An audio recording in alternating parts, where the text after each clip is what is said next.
दोस्तों, आज मैं आपको एक ऐसी लड़की की कहानी बताने जा रहा हूं जिसने अपनी इच्छा शक्ति और विश्वास के दम पर पूरी दुनिया में ऐसा काम करके दिखाया जिसको लोग असंभव कहते थे।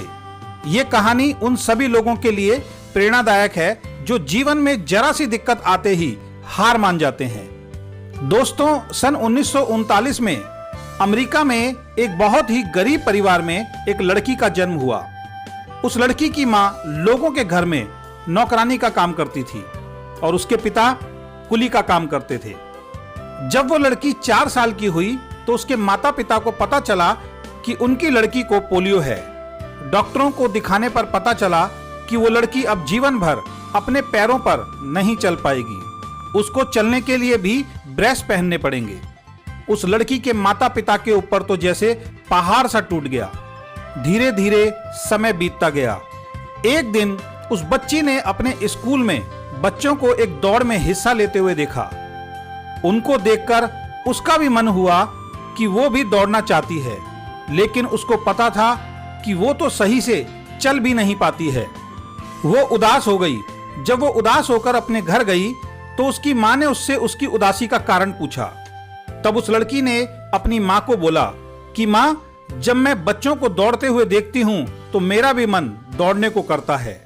उस बच्ची की मां एक सकारात्मक सोच वाली महिला थी। उन्होंने अपनी बेटी का उत्साह कम नहीं होने दिया और उस बच्ची से कहा कि बेटा, इस दुनिया में कुछ भी नामुमकिन नहीं है। अपनी इच्छा शक्ति, कड़ी मेहनत और खुद पर विश्वास हो तो दुनिया में कुछ भी हासिल किया जा सकता है। मां की इन सकारात्मक बातों से उस बच्ची का विश्वास बहुत बढ़ गया और उसके चेहरे पर खुशी की लहर दौड़ गई। उसी वक्त उस लड़की ने एक तेज धाविका बनने का निश्चय कर लिया। 9 वर्ष की उम्र में उस लड़की ने अपने पैरों से ब्रेस को निकालकर फेंक दिया और बगैर ब्रेस के ही चलने का प्रयास करने लगी। इस प्रयास में वो बहुत बार गिरी, उसे चोट लगी, खून निकला, लेकिन वो निराश नहीं हुई। उसकी मां के सकारात्मक शब्द उसके कानों में गूंजते रहते थे। उसने हिम्मत नहीं हारी। वो दर्द सहकर भी चलने का प्रयास करती रही। धीरे धीरे उसकी मेहनत रंग लाने लगी। 2 साल की कड़ी मेहनत के बाद वो लड़की बगैर किसी सहारे के चलने लगी। दोस्तों, 13 साल की उम्र में वो दिन भी आया जब पहली बार उसने अपने स्कूल की एक दौड़ में हिस्सा लिया। दौड़ शुरू हुई, सभी बच्चे तेजी से दौड़ने लगे, लेकिन वो लड़की उस दिन दौड़ में सबसे अंतिम स्थान पर आई। लेकिन इससे उसकी हिम्मत कम नहीं हुई। वो लगातार मेहनत करती रही। उसने कई दौड़ प्रतियोगिताओं में भाग लिया और आखिरी स्थान पर आती रही। लेकिन एक दौड़ में वो इतना तेज दौड़ी कि वो प्रथम स्थान पर आ गई। उस दिन उसका आत्मविश्वास 7वें आसमान पर था। 15 वर्ष की उम्र में उसका दाखिला स्टेट यूनिवर्सिटी में हो गया। वहां उसकी मुलाकात एड टेम्पल नाम के कोच से हुई। उसने अपने कोच से कहा कि मैं दुनिया की सबसे तेज धाविका बनना चाहती हूँ। कोच ने जब उस बच्ची के जज्बे को देखा तो उसको ट्रेनिंग देने का फैसला किया। इसके बाद अपनी कड़ी मेहनत के दम पर उस लड़की ने बहुत सी दौड़ जीती और आखिरकार एक दिन ऐसा भी आया कि उस लड़की को ओलंपिक्स में दौड़ने का मौका मिला। लेकिन ओलंपिक में उस लड़की का सामना एक ऐसी धाविका के साथ था जिसने आज तक कोई रेस नहीं हारी थी, जिसका नाम था जुत्ता हेन। उसकी पहली दौड़ 100 मीटर की थी, जिसमें उसने जुत्ता हेन को हराकर गोल्ड मेडल जीता। दूसरी दौड़ में फिर 200 मीटर में उसने जुत्ता हेन को हराकर गोल्ड मेडल जीता।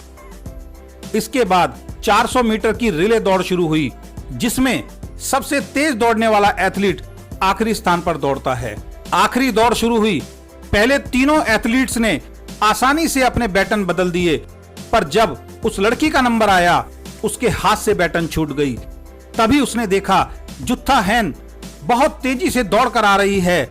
उस लड़की ने गिरी हुई बैटन को उठाया और बिजली की तेजी से दौड़ना शुरू किया और जुत्ता हेन को पीछे छोड़कर रेस जीत ली और इतिहास में अपना नाम दर्ज कराया कि एक पोलियोग्रस्त लड़की 3 गोल्ड मेडल जीतकर दुनिया की सबसे तेज धाविका बन गई।